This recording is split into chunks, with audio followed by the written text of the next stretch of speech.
ਇਹ 6 ਗੱਲਾਂ ਜਾਂ ਇਹ 6 ਤਰੀਕੇ ਆਪਣੇ ਕੋਲ ਨਾ ਲਿਖ ਕੇ ਰੱਖ ਲਓ ਜੇ ਜੀਵਨ ਵਿੱਚ ਤੁਸੀਂ ਖੁਸ਼ ਰਹਿਣਾ ਚਾਹੁੰਦੇ ਹੋ, ਜੇ ਸਾਰਾ ਦਿਨ ਚੜ੍ਹਦੀ ਕਲਾ ਵਿੱਚ ਰਹਿਣਾ ਚਾਹੁੰਦੇ ਹੋ, ਆਨੰਦਮਈ ਜੀਵਨ ਬਣਾਉਣਾ ਚਾਹੁੰਦੇ ਹੋ, ਤੇ ਤੁਸੀਂ ਇਹ 6 ਤਰੀਕੇ ਜਿਹੜੇ ਨੇ ਉਹ ਅਪਣਾ ਸਕਦੇ ਹੋ।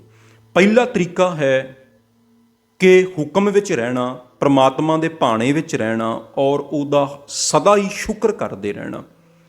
ਮਨੋਵਿਗਿਆਨ ਵੀ ਇਹ ਗੱਲ ਕਹਿੰਦਾ ਹੈ, ਕੋਈ ਵੀ ਮਨੁੱਖ ਜੇ ਹਰ ਰੋਜ਼ 3 ਚੀਜ਼ਾਂ ਲਈ ਜੋ ਉਹਨੂੰ ਪ੍ਰਮਾਤਮਾ ਨੇ ਖਾਸ ਦਿੱਤੀਆਂ ਨੇ, ਵਿਸ਼ੇਸ਼ ਦਿੱਤੀਆਂ ਨੇ, ਜੇ ਉਹਨਾਂ ਲਈ ਸ਼ੁਕਰ ਕਰਦਾ ਹੈ ਤੇ ਉਹ ਸਾਰਾ ਦਿਨ ਖੁਸ਼ ਰਹੇਗਾ, ਆਨੰਦ 'ਚ ਰਹੇਗਾ। ਗੁਰੂ ਗ੍ਰੰਥ ਸਾਹਿਬ ਮਹਾਰਾਜ ਜੀ ਦੀ ਬਾਣੀ ਤੇ ਬਾਰ-ਬਾਰ ਸ਼ੁਕਰ ਕਰਨ ਦਾ ਉਪਦੇਸ਼ ਕਰਦੀ ਹੈ। ਕਬੀਰ ਮੇਰਾ ਮੁਝ ਮੈਂ ਕਿਛ ਨਹੀਂ, ਜੋ ਕਿਛ ਹੈ ਸੋ ਤੇਰਾ, ਤੇਰਾ ਤੁਝ ਕੋ ਸੌਂਪ ਤੇ ਕਿਆ ਲਾਗੈ ਮੇਰਾ। ਵੀ ਉਹਦਾ ਹਮੇਸ਼ਾ ਹੀ ਸ਼ੁਕਰ ਕਰਨਾ ਚਾਹੀਦਾ ਹੈ ਔਰ ਸਵੇਰੇ ਉੱਠ ਕੇ ਸਭ ਤੋਂ ਪਹਿਲਾਂ ਉਹਦਾ ਸ਼ੁਕਰ ਕਰਨਾ ਚਾਹੀਦਾ ਹੈ।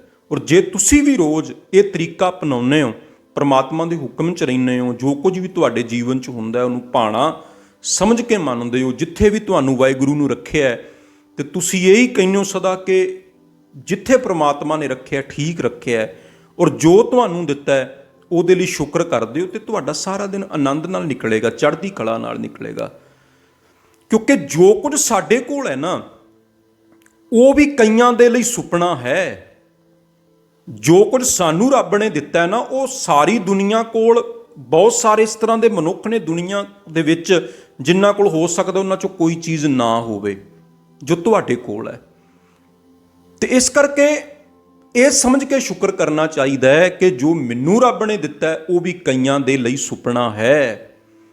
ਜਿਵੇਂ ਅਸੀਂ ਹੋਰ ਵੱਡੇ ਵੱਡੇ ਸੁਪਨੇ ਵੇਖਦੇ ਹਾਂ ਨਾ, ਤੇ ਇਵੇਂ ਜੋ ਸਾਡੇ ਕੋਲ ਹੈ ਉਹਦਾ ਵੀ ਲੱਖਾਂ ਕਰੋੜਾਂ ਲੋਕ ਇਸ ਧਰਤੀ ਤੇ ਸੁਪਨਾ ਵੇਖਦੇ ਨੇ ਵੀ ਉਹਨਾਂ ਕੋਲੋਂ ਹੋਣਾ ਚਾਹੀਦਾ, ਪਰ ਸਾਨੂੰ ਉਹ ਨਜ਼ਰ ਨਹੀਂ ਆਉਂਦਾ। ਇਸ ਕਰਕੇ ਉਹਨਾਂ ਚੀਜ਼ਾਂ ਲਈ ਜਿਹੜਾ ਹਰ ਰੋਜ਼ ਸ਼ੁਕਰ ਕਰੋ।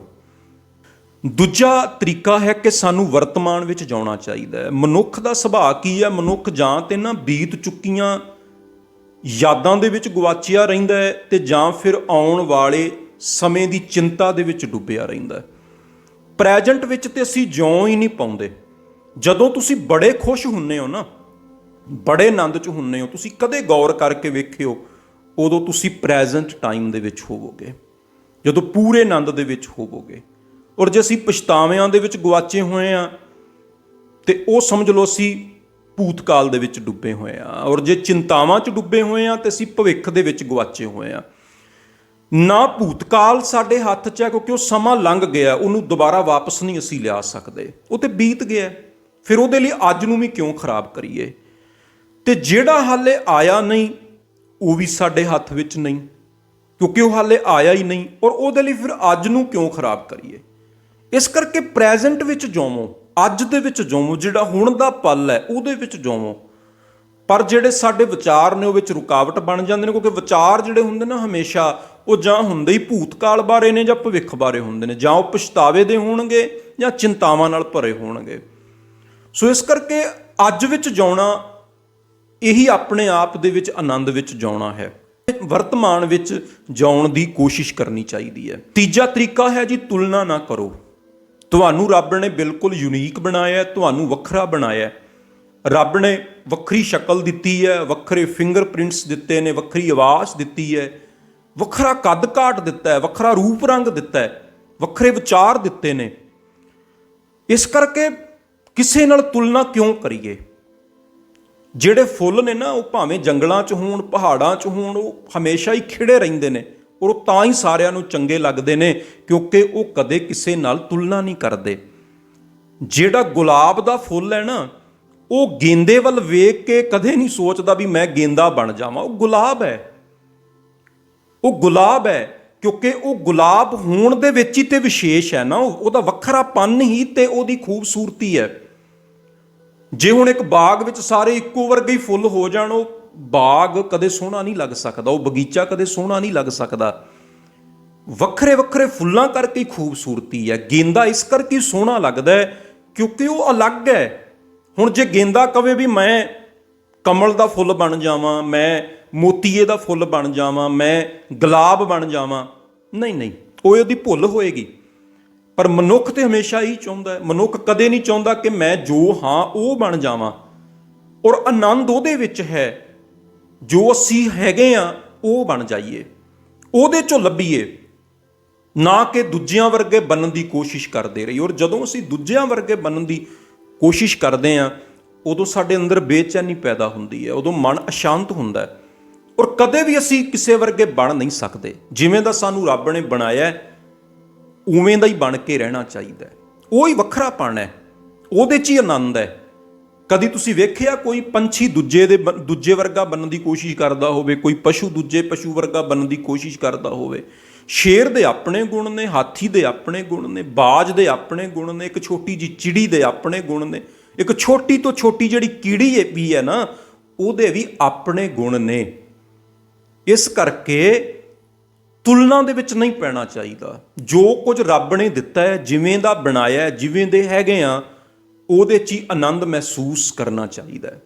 ਚੌਥਾ ਤਰੀਕਾ ਹੈ ਆਨੰਦ ਵਿੱਚ ਰਹਿਣ ਦਾ, ਖੁਸ਼ ਰਹਿਣ ਦਾ, ਕਿਸੇ ਦੀ ਹੈਲਪ ਕਰਨੀ, ਮਦਦ ਕਰਨੀ। ਗੁਰੂ ਨਾਨਕ ਦੇਵ ਸਾਹਿਬ ਜੀ ਨੇ ਨਾ ਵੀ ਇਹ ਬਚਨ ਉਹਨਾਂ ਨੇ ਤਾਂ ਹੀ ਕੀਤੇ, ਜਿਹੜੇ ਆਪਣੇ ਸਿੱਖ ਨੂੰ ਉਹਨਾਂ ਨੇ ਤਰੀਕੇ ਦਿੱਤੇ ਵੀ ਕਿਰਤ ਕਰੋ, ਨਾਮ ਜਪੋ ਤੇ ਵੰਡ ਛਕੋ। ਵੰਡ ਛਕਣ ਦੇ ਵਿੱਚ ਵੀ ਤਾਂ ਦੂਜੇ ਦੀ ਮਦਦ ਕਰਨਾ ਹੀ ਹੈ ਨਾ, ਦੂਜੇ ਦੀ ਹੈਲਪ ਕਰਨਾ ਹੀ ਹੈ। ਔਰ ਜਦੋਂ ਅਸੀਂ ਕਿਸੇ ਦੀ ਮਦਦ ਕਰਦੇ ਹਾਂ, ਕਿਸੇ ਲੋੜਵੰਦ ਦੀ ਹੈਲਪ ਕਰਦੇ ਹਾਂ, ਉਹਦੇ ਨਾਲ ਇੱਕ ਅੰਦਰ ਅਲੱਗ ਤਰ੍ਹਾਂ ਦਾ ਹੀ ਆਨੰਦ ਪੈਦਾ ਹੁੰਦਾ ਹੈ। ਉਹਦੇ ਨਾਲ ਇੱਕ ਸੱਚੀ ਦੌਲਤ ਜਿਹੜੀ ਮਿਲ ਗਈ ਉਹ ਮਹਿਸੂਸ ਹੁੰਦੀ ਹੈ। ਔਰ ਸੱਚੀ ਅੰਦਰ ਦੀ ਦੌਲਤ ਮਿਲਦੀ ਉਦੋਂ ਹੀ ਹੈ ਜਦੋਂ ਅਸੀਂ ਕਿਸੇ ਨੂੰ ਕੁਝ ਦਿੰਦੇ ਹਾਂ, ਜਦੋਂ ਅਸੀਂ ਕਿਸੇ ਦੀ ਕੋਈ ਹੈਲਪ ਕਰਦੇ ਹਾਂ, ਕਿਸੇ ਦੀ ਮਦਦ ਕਰਦੇ ਹਾਂ। ਉਹ ਧਨ ਕਰਕੇ ਵੀ ਹੋ ਸਕਦੀ ਹੈ, ਉਹ ਚੰਗੀ ਸਲਾਹ ਕਰਕੇ ਵੀ ਹੋ ਸਕਦੀ ਹੈ, ਉਹ ਕਿਸੇ ਨੂੰ ਚੰਗਾ ਰਾਹ ਵਿਖਾਣ ਕਰਕੇ ਵੀ ਹੋ ਸਕਦੀ ਹੈ, ਉਹ ਕਈ ਤਰੀਕਿਆਂ ਨਾਲ ਹੋ ਸਕਦੀ ਹੈ। ਸੋ ਸਾਨੂੰ ਕਦੇ ਵੀ ਆਪਣੇ ਆਪ ਦੇ ਵਿੱਚ ਇਹ ਗੁਣ ਨੂੰ ਘਟਾਉਣਾ ਨਹੀਂ ਚਾਹੀਦਾ, ਸਵਾਰਥੀ ਨਹੀਂ ਹੋਣਾ ਚਾਹੀਦਾ, ਸਗੋਂ ਖੁੱਲ੍ਹਾ ਦਿਲ ਰੱਖਣਾ ਚਾਹੀਦਾ ਹੈ। ਆਪਣੇ ਹਿਰਦੇ ਨੂੰ ਛੋਟਾ ਨਹੀਂ ਕਰਨਾ ਚਾਹੀਦਾ, ਇਹਦਾ ਦਾਇਰਾ ਹੋਰ ਵਧਾਉਣਾ ਚਾਹੀਦਾ ਹੈ ਔਰ ਸਦਾ ਹੀ ਮਦਦਗਾਰ ਹੋਣਾ ਚਾਹੀਦਾ। ਜਿੰਨੀ ਕੁ ਤੁਸੀਂ ਕਿਸੇ ਦੀ ਕਰ ਸਕਦੇ ਹੋ ਉਨੀ ਹੈਲਪ ਜ਼ਰੂਰ ਕਰਨੀ ਚਾਹੀਦੀ ਹੈ। ਪੰਜਵਾਂ ਤਰੀਕਾ ਹੈ ਜੋ ਦੁਨੀਆ ਦੀਆਂ ਵੱਡੀਆਂ ਵੱਡੀਆਂ ਫੇਮਸ ਜਿਹੜੀਆਂ ਬੁੱਕਸ ਨੇ, ਕਿਤਾਬਾਂ ਨੇ, ਉਹਨਾਂ ਦੇ ਵਿੱਚ ਵੀ ਇਹ ਦੱਸਿਆ ਗਿਆ ਹੈ ਕਿ ਛੋਟੀਆਂ ਛੋਟੀਆਂ ਆਦਤਾਂ, ਚੰਗੀਆਂ ਆਦਤਾਂ ਸਾਨੂੰ ਬਣਾਉਣੀਆਂ ਚਾਹੀਦੀਆਂ ਨੇ ਔਰ ਆਪਣੇ ਇੱਕ ਦਿਨ ਦੇ ਅੰਦਰ ਸਾਨੂੰ ਉਹ ਆਦਤਾਂ ਅਪਣਾਉਣੀਆਂ ਚਾਹੀਦੀਆਂ ਨੇ ਔਰ ਉਹ ਛੋਟੇ ਛੋਟੇ ਕਾਰਜ ਕਰਨੇ ਚਾਹੀਦੇ ਨੇ ਜਿਹਦੇ ਕਰਕੇ ਸਾਨੂੰ ਖੁਸ਼ੀ ਮਿਲੇ। ਉਹ ਛੋਟੇ ਛੋਟੇ ਕਾਰਜ ਕਈ ਤਰ੍ਹਾਂ ਦੇ ਹੋ ਸਕਦੇ ਨੇ। ਜਿਹੜਾ ਤੁਹਾਨੂੰ ਕੰਮ ਪਸੰਦ ਹੈ, ਜਿਹਦੇ ਨਾਲ ਤੁਹਾਡੀ ਰੂਹ ਨੂੰ ਖੁਸ਼ੀ ਮਿਲਦੀ ਹੈ, ਮੰਨ ਲਓ ਕਿਸੇ ਨੂੰ ਕਿਸੇ ਬਗੀਚੇ ਦੇ ਵਿੱਚ ਆਪਣੇ ਘਰ 'ਚ ਲਾਏ ਹੋਏ ਫੁੱਲਾਂ ਦੀ ਗੁਡਾਈ ਕਰਕੇ ਖੁਸ਼ੀ ਮਿਲਦੀ ਹੈ, ਕਿਸੇ ਨੂੰ ਕੋਈ ਪੇਂਟਿੰਗ ਬਣਾ ਕੇ ਖੁਸ਼ੀ ਮਿਲਦੀ ਹੈ। ਸੋ ਉਹ ਜੋ ਸਾਨੂੰ ਵਧੀਆ ਲੱਗਦਾ ਕਰਨ ਦੇ ਵਿੱਚ ਉਹ ਸਾਨੂੰ ਕਰਨਾ ਚਾਹੀਦਾ ਔਰ ਦਿਨੇ ਥੋੜ੍ਹਾ ਬਹੁਤਾ ਟਾਈਮ ਕੱਢ ਕੇ ਜ਼ਰੂਰ ਕਰਨਾ ਚਾਹੀਦਾ ਔਰ ਛੋਟੀਆਂ ਛੋਟੀਆਂ ਆਦਤਾਂ ਬਣਾਉਣੀਆਂ ਚਾਹੀਦੀਆਂ ਨੇ। ਔਰ ਛੋਟੀਆਂ ਆਦਤਾਂ ਕਈ ਤਰ੍ਹਾਂ ਦੀਆਂ ਹੋ ਸਕਦੀਆਂ ਨੇ। ਅਸੀਂ ਗੁਰਬਾਣੀ ਦੇ ਪੱਖ ਤੋਂ ਵੇਖੀਏ ਤੇ ਮੰਨ ਲਓ ਇੱਕ ਅਸੀਂ ਆਦਤ ਬਣਾ ਲਈਏ ਵੀ ਅਸੀਂ ਹਰ ਰੋਜ਼ ਨਾ ਆਪਣੇ ਮੋਬਾਈਲ ਦੇ ਵਿੱਚ ਗੁਰਬਾਣੀ ਦੇ ਇੱਕ ਸ਼ਬਦ ਦੀ ਵਿਆਖਿਆ ਜਿਹੜੀ ਆ ਉਹ ਜ਼ਰੂਰ ਪੜ੍ਹਨੀ ਹੈ। ਇੱਕ ਸ਼ਬਦ ਦੇ ਅਰਥ ਜਿਹੜੇ ਨੇ ਉਹ ਮੈਂ ਡੇਲੀ ਪੜ੍ਹਨੇ ਨੇ, ਰੋਜ਼ ਪੜ੍ਹਨੇ ਨੇ।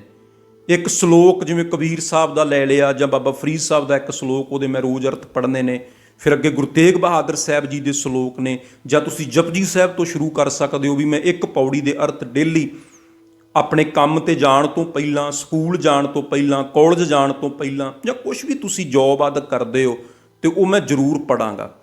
ਵੈਸੇ ਵੀ ਤੇ ਅਸੀਂ ਸਾਰਾ ਦਿਨ ਕਿੰਨਾ ਹੀ ਸਮਾਂ ਮੋਬਾਈਲ ਤੇ ਆਪਣਾ ਬਤੀਤ ਕਰਦੇ ਹੀ ਆ ਨਾ, ਤੇ ਇੱਕ ਚੰਗੀ ਆਦਤ ਜਿਹੜੀ ਉਹ ਅਸੀਂ ਇਹ ਬਣਾ ਸਕਦੇ ਹਾਂ। ਜੇ ਅਸੀਂ ਇੱਕ ਸ਼ਬਦ ਦੇ ਅਰਥ ਰੋਜ਼ ਪੜਾਂਗੇ ਤੇ ਉਹਦੇ ਨਾਲ ਸਾਨੂੰ ਬੜਾ ਕੁਝ ਸਿੱਖਣ ਵਾਸਤੇ ਮਿਲੇਗਾ ਔਰ ਉਹ ਗੁਣ ਸਾਡੇ ਜੀਵਨ ਦੇ ਵਿੱਚ ਆਉਣੇ ਵੀ ਸ਼ੁਰੂ ਹੋ ਜਾਣਗੇ।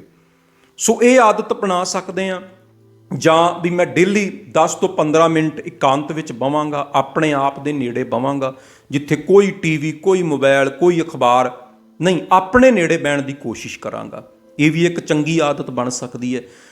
ਸੋ ਇਸ ਤਰ੍ਹਾਂ ਛੋਟੀਆਂ ਛੋਟੀਆਂ ਆਦਤਾਂ, ਚੰਗੀਆਂ ਆਦਤਾਂ ਬਣਾ ਕੇ ਅਸੀਂ ਆਪਣਾ ਦਿਨ ਜਿਹੜਾ ਉਹ ਆਨੰਦ ਨਾਲ, ਖੁਸ਼ੀ ਨਾਲ ਬਤੀਤ ਕਰ ਸਕਦੇ ਹਾਂ। 6ਵਾਂ ਜਿਹੜਾ ਤਰੀਕਾ ਹੈ ਖੁਸ਼ ਰਹਿਣ ਦਾ, ਆਨੰਦ 'ਚ ਰਹਿਣ ਦਾ, ਉਹ ਹੈ ਮਾਫ਼ ਕਰ ਦੇਣਾ, ਖਿਮਾ ਕਰ ਦੇਣਾ। ਸਾਨੂੰ ਕਿਸੇ ਨੇ ਦਿਨੇ ਕੋਈ ਗੱਲ ਕਹਿਤੀ, ਉਹਦੇ ਬੋਲ ਸਾਰਾ ਦਿਨ ਅੰਦਰ ਸਾਡੇ ਰੜਕਦੇ ਰਹੇ। ਕਿਸੇ ਨੇ ਕੋਈ ਕੌੜਾ ਕਹਿਤਾ, ਗੁੱਸੇ 'ਚ ਕੁਛ ਬੋਲ ਦਿੱਤਾ, ਅਸੀਂ ਸਾਰਾ ਦਿਨ ਦੁਖੀ ਰਹੇ ਔਰ ਉਹਦੇ ਪ੍ਰਤੀ ਵੀ ਸਾਡੇ ਅੰਦਰ ਬੜਾ ਗੁੱਸਾ ਰਿਹਾ। ਔਰ ਜਦੋਂ ਅਸੀਂ ਉਹਦੇ ਪ੍ਰਤੀ ਗੁੱਸੇ 'ਚ ਹੁੰਨੇ ਆ ਨਾ, ਅਸੀਂ ਆਪਣੇ ਅੰਦਰ ਉਹ ਜ਼ਹਿਰ ਜਿਹੜਾ ਉਹ ਲੈ ਕੇ ਘੁੰਮ ਰਹੇ ਹੁੰਨੇ ਆ ਔਰ ਉਹ ਸਾਨੂੰ ਬੜਾ ਅੰਦਰੋਂ ਦੁਖੀ ਕਰ ਰਿਹਾ ਹੁੰਦਾ। ਰਾਤ ਨੂੰ ਸੌਣ ਤੋਂ ਪਹਿਲਾਂ ਜਦੋਂ ਅਸੀਂ ਸੋਲਾ ਸਾਹਿਬ ਦਾ ਪਾਠ ਕਰਦੇ ਹਾਂ, ਸੋਲਾ ਸਾਹਿਬ ਪੜ੍ਹਨ ਤੋਂ ਪਹਿਲਾਂ ਜਾਂ ਬਾਅਦ ਵਿੱਚ ਵੀ, ਉਦੋਂ 3 ਚੀਜ਼ਾਂ ਲਈ ਪ੍ਰਮਾਤਮਾ ਦਾ ਸ਼ੁਕਰ ਕਰੋ। ਪਹਿਲਾਂ ਸਵੇਰੇ ਵੀ ਸ਼ੁਕਰ ਕਰੋ 3 ਚੀਜ਼ਾਂ ਲਈ, ਔਰ ਰਾਤ ਨੂੰ ਵੀ ਸੌਣ ਤੋਂ ਪਹਿਲਾਂ ਵੀ 3 ਚੀਜ਼ਾਂ ਲਈ ਸ਼ੁਕਰ ਕਰੋ। ਔਰ ਉਦੋਂ ਹੀ ਤੁਸੀਂ ਆਪਣੇ ਅੰਦਰ ਕਹੋ ਵੀ ਅੱਜ ਜੇ ਕਿਸੇ ਨੇ ਮੈਨੂੰ ਮਾੜਾ ਬੋਲਿਆ ਜਾਂ ਕਿਸੇ ਪ੍ਰਤੀ ਮੇਰੇ ਅੰਦਰ ਗੁੱਸਾ ਹੈ, ਈਰਖਾ ਹੈ, ਨਫ਼ਰਤ ਹੈ, ਮੈਂ ਉਹਨਾਂ ਨੂੰ ਮਾफ़ ਕਰਦਾ। ਕਿਉਂਕਿ ਜਦੋਂ ਅਸੀਂ ਮਾफ़ ਕਰਦੇ ਹਾਂ ਨਾ, ਅਸੀਂ ਆਪਣੇ ਆਪ ਨੂੰ ਮੁਕਤ ਕਰ ਲੈਂਦੇ ਹਾਂ।